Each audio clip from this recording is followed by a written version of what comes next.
Magandang araw mga ka-classic. So ito na nga yung update.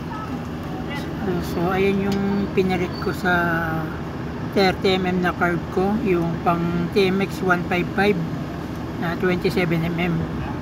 Bali ayan na, yung manifold niya hiwalay yan sa binili ko. So bakal na yung manifold niya lumalabas. So ang problema lang, hindi siya sakto dun sa butas, kaya mangyayari open curve na lang siya. Ayan, tapos riba na lang kung tatanggalin ko dito yung sa air filter para malagyan pa ng, pero okay lang naman siguro itong open curve.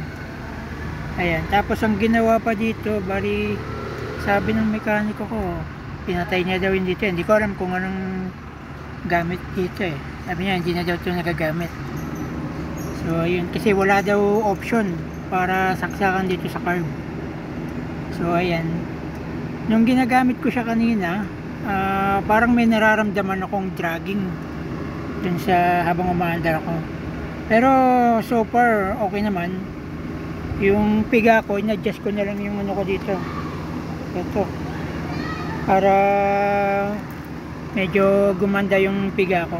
Ayun, so far sa kapag ano, pag pinipiga ko siya, yung kasi nung 30mm yung gamit ko, parang nagbabawas agad dun sa reading dito sa ano ko, sa speedometer dito.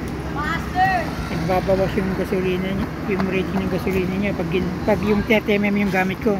So far dito hindi naman, pero i-check ko mamaya kasi may back ride ako eh. Kung mas ano eh, mas malakas yung gasolina pag may back ride eh. So i-check ko kung magbabawas ng malaki rin kung ano. Update ko kayo guys.